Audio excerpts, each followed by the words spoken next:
শুভ সন্ধ্যা বন্ধুরা, good evening. এটা হচ্ছে 12 তারিখের ব্লগ। ডিঙ্কু গেল একটু ওর বন্ধুর সঙ্গে প্রজেক্ট করতে। আর সন্ধেবেলা আজকে কি খাবো কোনো কিছুই তো মাথায় ঢুকছে না এত গরমে। তাই আমি ভাবলাম একটুখানি ঘরোয়াভাবে পোলাও বা বিরিয়ানি যাই বলেন আপনারা, মানে সব কিছু চাল, চিকেন, আলু, মশলা সব দিয়ে একসঙ্গে বসিয়ে দেওয়ার নাম কি হবে আমি ঠিক জানি না। আপনারাই আর কি সিদ্ধান্ত নিয়ে নেবেন, কারণ এটা প্রপার বিরিয়ানি নয়, আবার এটা প্রপার পোলাও নয়। আমি এই যে মশলা করে নিয়েছি, আর এই মশলা দিয়ে ভালো করে আর কি এইটা আমি রেঁধে নেব। 12 তারিখের রাতের জন্য এটা ডিনার হয়েছিল। এগুলো সব একটু একটু করে জমিয়েছি। আমার সারা গায়ে র্যাশ হয়ে গেছে, অত্যন্ত বাজেভাবে হিট র্যাশ।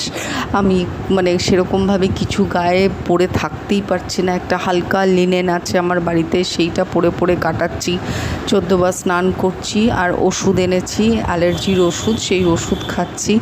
তার ফলে আমি 2 দিন ব্লগ দিতে পারিনি। আসলে এত অসুবিধা হচ্ছে যে কি বলবো, মানে আমার ব্লগ করবার মতন অবস্থায় আমি থাকছি না আর কি।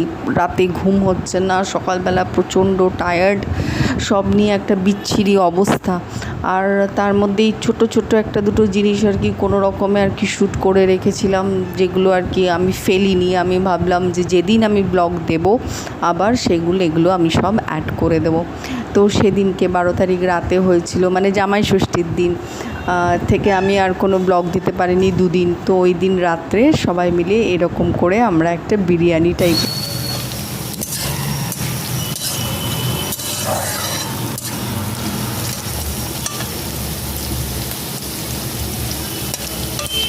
নিজের ভেতরেই গুমড়ে মরছি যে আজকেও ব্লগটা দিতে পারলাম না। 12 তারিখ থেকে শুরু হলো, তার আগেও আমার 2-1 দিন গ্যাপ করেছিল। খুব বাজে লাগে ওই টাইমটা, আপনাদের আমি এক্সপ্রেস করতে পারছি না। অ্যাকচুয়ালি আপনাদের সঙ্গে একটা সাইলেন্ট কানেকশন হয়ে গেছে, নিস্তব্ধ একটা ব্যাপার, ভার্চুয়ালি এটাই হয়। তো সেই কারণে আর কি ব্লগ না দিলে খুব একটা মনের মধ্যে অস্বস্তি। সব কিছু দুনিয়ার পৃথিবী সব চলছে খারাপ ভালো মিশিয়ে, কিন্তু ব্লগ দিতে পারছি না এটা ভেবে খুব ভেতরে আর কি মরমে মরছি আর কি। তো ওই জন্য আর কি মানে ভীষণ আপ্রাণভাবে চেষ্টা করছি, ভগবান আমাকে একটুখানি আর কি এইগুলো ঠিক করে দাও। সারা গায়ে আমার হিট র্যাশ হয়ে গেছে, কানের পেছনে চশমা পরতে পারছি না, আর চশমা ছাড়া আমি কোনো কাছে দূরে কিচ্ছু করতে পারি না। খুব বাজে অবস্থা। আর খাওয়া দাওয়া ততই মানে না হলেই নয়। আজকে রান্না করছি, এমনভাবে রান্না করছি কোনো রকমে যাতে কালকে সারাদিনটা চলে যায়। আবার আমি একটু করছি, নীল একটু করছে, সব মিলিয়ে মানে বিচ্ছিরি অবস্থা। আর আমাদের এদিকে কলকাতায় যে কবে বৃষ্টি নামবে চাতক পাখির মতন বসে আছি যে একটু বৃষ্টি দাও ভগবান, একটু বৃষ্টি দাও। আর দেখুন, যেখানে বৃষ্টির আর দরকার নেই এবার থেমে যাওয়া দরকার। সিকিম, তিস্তার জল সব মিলিয়ে মানে নিউজ আপডেট যা মানে ভয়ঙ্কর পাচ্ছি, ওদের ওদিকে এবার একটুখানি প্লাবন থেমে যাওয়া দরকার, বন্যা হবে, এগুলো একটুখানি কন্ট্রোল হয়ে যাওয়া দরকার। কিন্তু তা তো নয়, প্রকৃতি তো আর আমাদের হাতে নই, আমরা প্রকৃতির হাতে। আর প্রকৃতি মানেই ভগবান বোধ হয়, একটা ইনভিজিবল পাওয়ার কাজ করে, তার নামে প্রকৃতি, আমি সেরমভাবেই মানি। তো এই যে এর মধ্যে আমি আজকে না সেদিনকে আর কি আজকে বলছি, আমি তো এখন ভয়েস ওভার দিচ্ছি।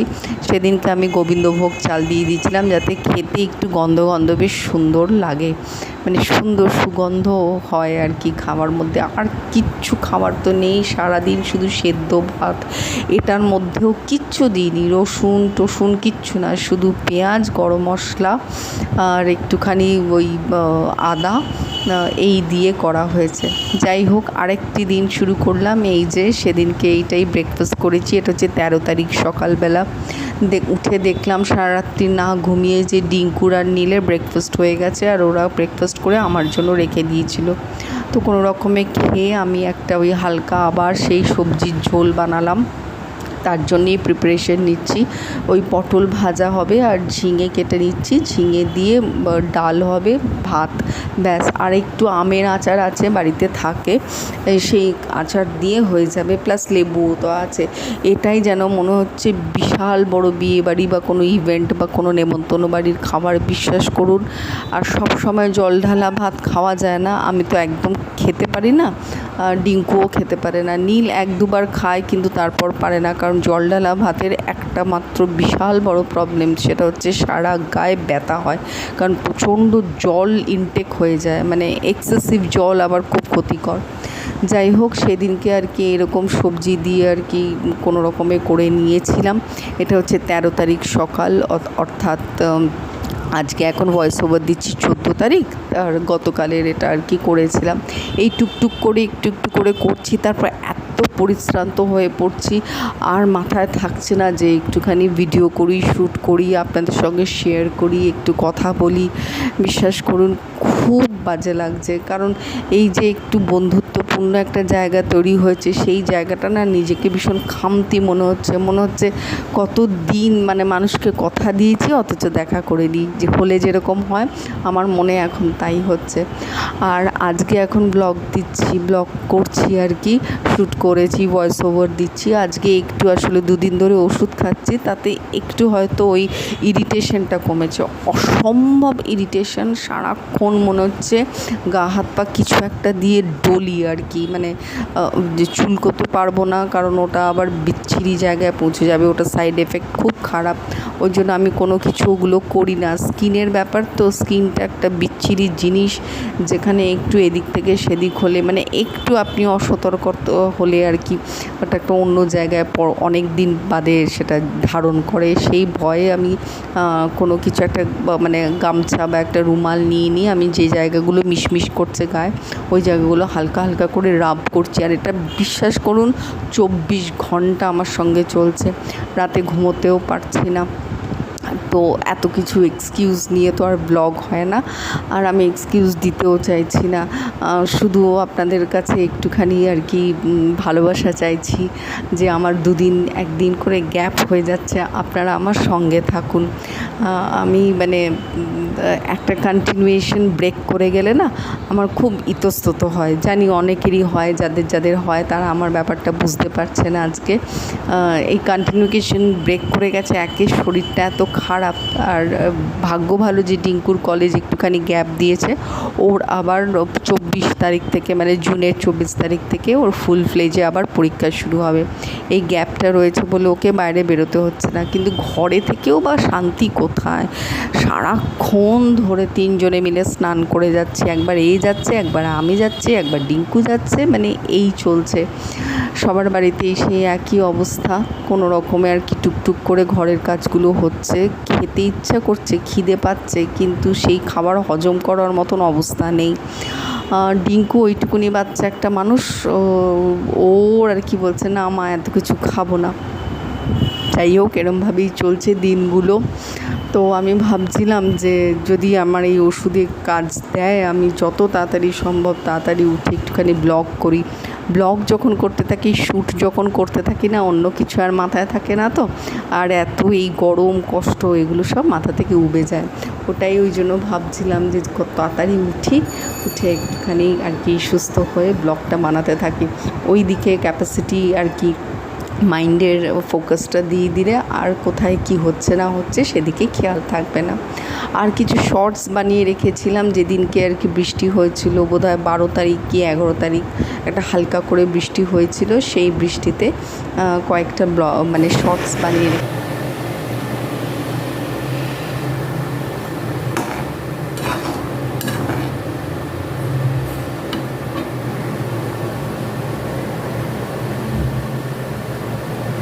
সেই শর্টসগুলোই আপনাদের সামনে আপলোড করেছি, দেখবেন। ভালো লাগলে নিশ্চয়ই কমেন্টস করে জানাবেন। আর এই যে শুরু হয়ে গেল 14 তারিখও সেকেন্ড হাফ, মানে সন্ধ্যেবেলা থেকে শুরু করলাম ব্লগটা। সকালবেলা তো কিচ্ছু করাই যাচ্ছে না, এত দর করে ঘামছি সবাই মিলে, কিচ্ছু শ্যুট করার অবস্থায় থাকছে না, খুব বিচ্ছিরি দেখতে লাগবে, খুব মানে আপ টু দ্য লেভেল নয়, মানে ওরমভাবে ব্লগ দেওয়া লোকের সামনে উচিত নয়। তো ওই জন্য একটুখানি সন্ধেবেলার পর থেকে যখন রৌদ্রের তাপটা কমে যাচ্ছে তখন থেকেই ব্লগ করাটা শ্রেষ্ঠ মনে করছি। তো এই যে হচ্ছে 14 তারিখের ব্লগ। আজকে আর কিছুই করব না, ওই ভাত করে নেব আর একটুখানি পনির এনেছি, সেইটা আর কি একটু পনিরের বড় করে ঝোল করে নেব। আজকে যা হবে যাবে, বাকিটা কালকের জন্য থেকে যাবে, আর বাকিটা কালকে কিছু একটা ভাজা করে নেব। আর আজকে ডিঙ্কুর ছিল কলেজে যাওয়া, কারণ ওর যত প্রজেক্ট করেছে এতদিন ধরে, যত সাবজেক্টে, সেই সব ফাইলগুলো সব ওদের জমা দিতে দেওয়ার দিন ছিল আজকে। তো আজকে সকাল সেই 8টার সময় বেরিয়ে গেছে, মানে এত সকালে বেরিয়েছে, আমি তখন ঘুম থেকে উঠতে পারিনি। আমি ঘুমিয়েছি সকাল 5টায়, সারা রাত্রির ধরে সিনেমা দেখে দেখে কোনো রকমে কাটিয়ে স্নান করে, আর ওই 5টা 5:30 নাগাদ রোজই এরকম হচ্ছে কয়েকদিন ধরে। আর যখন ঘুমিয়ে পড়ছি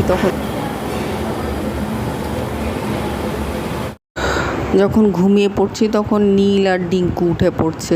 ওদের মোটামুটি রাতে একটা টাইমের পর ঘুমটা হচ্ছে ভালো, কিন্তু আমার একটুও হচ্ছে না। আমি জানি না আমার এই সারা গায়ে অ্যালার্জির কারণে কিনা, আর বারে বারে স্নান করছি সেই অ্যালার্জিটা থেকে মুক্ত পাওয়ার জন্যে, কিন্তু কিছুতেই কিছু নয়। যাই হোক, সকালবেলা যখন ডিঙ্কু বেরিয়েছিল আমার সঙ্গে দেখা হয়নি। নীল বলল ও বেরিয়ে গেছে, ওর ফিরতে অনেক দেরি হবে। আসলে দেরি হবে, আজকে ওর প্রজেক্ট দেবে সব বন্ধুরা জমা, ওদের আর কি ক্যাম্পাসে ওদের সাবজেক্টের ওপর সব জমা টমা দেওয়ার পর ওদের এক বন্ধুর আজকে জন্মদিন। সেই জন্মদিন উপলক্ষে একটু আর কি গল্প আড্ডা খাওয়া দাওয়া হবে। তো সেই কারণে ওগুলো দেওয়ার পরে ডিঙ্কুর একটু দেরি হবে আসতে। তো ওটা আমাকে কালকেই রাতে জানিয়েছিল। তো আমি বলেছিলাম ঠিক আছে, কোনো অসুবিধা নেই, তবে বেশি রোদ্দুরে ঘুরো না, যেখানে ঠান্ডা হাওয়া শান্ত আর কি, সেইখানে আর কি বসে বসে সবাই মিলে যা ইচ্ছা তাই ঘোরো। আমার বলার কথা বলেছি, তবে ওরা তাই করেছে। এই ছোট্ট ছোট্ট বাচ্চা বাচ্চা ছেলেপুলেগুলো যে কি করবে এই মানে রাস্তায় ঘুরে ঘুরে, আর কি মানে এই ছোটোবেলার এই আনন্দ, কলেজ লাইফের আনন্দটাই ওরা মিস করছে, কি বলবো আর। যাই হোক, ও ফিরেছে। আমি যখন এই রান্নায় শুরু করলাম আর কি, তখনই ফিরে বলল মা লাঞ্চে বিরিয়ানি খেয়েছি, এখন আর কিচ্ছু খাবো না বলে স্নান করলো। স্নান করে বোধহয় এখন রেস্ট নিচ্ছে, হয়তো ঘুমিয়েও পড়বে। আর আমি তাড়াতাড়ি করে এই আজকে পনিরের ঝোলটা করে নিই, যাতে বেশিক্ষণ আর গ্যাসের সামনে না থাকতে হয়। এই ওভেনের তাপ এসে এসে আমার আরও ওই অ্যালার্জিগুলো বাড়িয়ে দিচ্ছে, সবারই তাই হচ্ছে। অল্প একটু দেখুন আদা দিয়েছি আর একটু পেঁয়াজ দিয়েছি, এইটুকুনি মশলা আর আলু আর পনির, ব্যাস এই দিয়ে ঝোল। তাতে স্বাদ হলে হলো, না হলে না হলো, ভাত দিয়ে মেখে একটু তো প্রোটিন খেতেই হবে। ওটা মিক্সিতে পেস্ট করে নেওয়ার আগে এই দেখুন চিরতার জল ভিজিয়েছিলাম, যেটা শরীরকে ঠান্ডা করে। এটা আমরা 3জনই খাচ্ছি কদিন ধরে, যাতে ভেতর থেকে ঠান্ডা হয়। আর এই যে পনির একটুখানি মিষ্টির দোকান থেকে এনে নিয়েছিলাম, সেই পনিরটা কেটে কেটে খুব ছোট্ট ছোট্ট কিউব করছি, কারণ বেশি বড় বড় করাটা আবার মানে হজম কীরকম হবে কি হবে না, সারাক্ষণই তো ওই চিন্তাই করে যাচ্ছি যে কি খাবো এবং সেটা হজমের মতন করে হবে কি না। যাই হোক, এই পনিরগুলো আমার ঝোলটা বসিয়ে দিয়েছি, সেইটার মধ্যে একদম নামানোর সময় দিয়ে দেবো। আজকে আর পনিরটা ভাজবো না, মানে যতটা তেল আর কি অ্যাভয়েড করা যায় এই কারণে, তাতে কোনো অসুবিধা খুব একটা হবে না। এই যে পনির রেডি করে দিয়েছি, আর এদিকে দুপুরের একটুখানি পাতলা ঝোল আছে, একটুখানি ভাত আছে, আর একটুখানি ওই কপি পাতা বাটা হয়েছিল সেটা আছে। আর এই যে ঝোলটা বসিয়ে দিলাম, মোটামুটি রান্না শেষ। রান্নাঘরও পরিষ্কার করে নিয়েছি মোটামুটি। দেখি ডিঙ্কু কে করছে, নীল ওই ঘরে কাজ করছে, তো ওদের আর এখন ডাকবো না। আর ডিঙ্কু উঠে পড়েছে, উঠেও আমি জিজ্ঞেস করলাম কিছু খাবি, বললো না কিচ্ছু খাবো না। আবার কিছুক্ষণ বাদে বললো মা একটু চিপস এনে দেবে, তখন ঠিক আছে। আমারও একটুখানি আর কি গ্রসারি থেকে মানে মুদি দোকান থেকে একটা দুটো জিনিস আনার ছিল, তো একেবারে গেলাম ডিঙ্কুর জন্য চিপস নেব, আর একটা দুটো যাতে কালকে সকালে আর রৌদ্রে আমাদের কাউকে না বেরোতে হয়। কালকে থেকে আবার ডিঙ্কুর কলেজ বন্ধ, সেই 24 তারিখে পরীক্ষা, এখন শুধু ও প্রিপারেশন নেবে আর কিছু নয়। আর নীলকে আজকে একদমই আমি ডাকিনি, কারণ সকালবেলা আমি উঠতে পারিনি বলে নীল পুরোটা সামলেছে। তো ওর কাজ করুক, ওর কাজেরও ব্যাঘাত হবে, তো নীল ওখানে বসে বসে ছোটো ঘরে কাজ করছে।